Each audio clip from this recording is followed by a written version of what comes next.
Hi everybody, Louise here. So today I'm starting my acne series where I aim to give you a series of videos to provide you a practical structure and give you the tools to be able to get a handle on your acne skin. So let's take a deep dive into finding out why acne happens. Now, whilst I do believe that the gut health and acne story is relevant, but essentially acne is about what's going on in the sebaceous gland. So this pesky little gland, the sebaceous gland, sits within the skin and it's programmed to produce oil, and it keeps the skin nice and lubricated, it keeps the hair that comes out of the follicle nice and lubricated, and this is all completely normal. And this oil, this sebum production, is normally produced very evenly. But the problem is when things start to go a little bit wrong, and it's usually linked to, surprise, surprise, hormones. So let's just track back from puberty and see what's going on. So the sebaceous glands are very sensitive to hormones, and when we're teens we produce a bit more testosterone, which will activate the sebaceous glands to produce more oil or sebum. So the sebaceous glands are producing more oil than the skin needs, and this excess oil then combines with dead skin cells, and essentially both of these substances will form a plug within the follicle.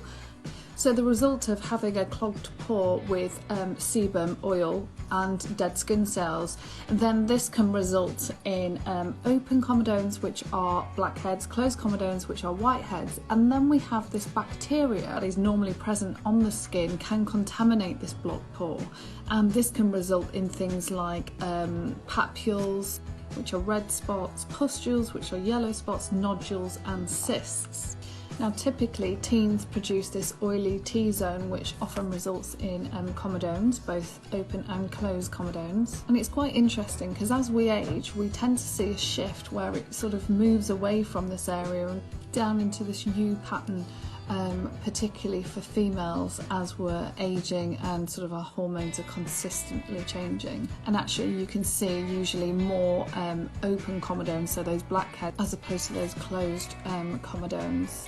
So it is quite interesting as we age, because not only does the acne or the spots change in itself, but also the positioning of where it is changes. I think it's quite difficult for adult acne because essentially one spot is classified as acne, even if it just comes up that once a month during your menstrual cycle. And I think then you go on this sort of beauty routine solution search, because it doesn't quite feel the same as when you were a teen and you got this sort of acne T-zone area. It feels completely different. And so you kind of, because it comes up once a month, you tolerate and endure it, when actually, surprisingly, the stuff that works on a teen oily T-zone acne will be just as sufficient to work on your hormonal adult acne too.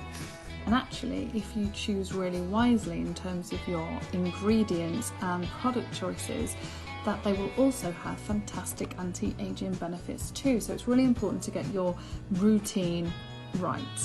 So there's quite a lot you can do for managing acne, but also there's a lot that you can do wrong, particularly with the adult acne, as you kind of go in search of these anti-wrinkle creams that actually will flare up and make the problem much worse in terms of your acne. And actually, when it all goes all wrong, then you will likely lose your faith in skincare, which is such a shame. We know 80% of teens will get acne, and this is likely to move into their 20s and 30s, 40s and into menopause. Some people just are more prone to getting acne or spots than others, and I do think there is a very strong genetic link.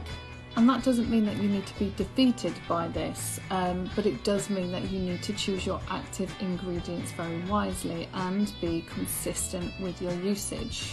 Please don't think you can solve your acne or any skin condition for that matter in a short period of time and then go back to using your oils and balms and all those things that we know are going to clog the pore and start the cycle again.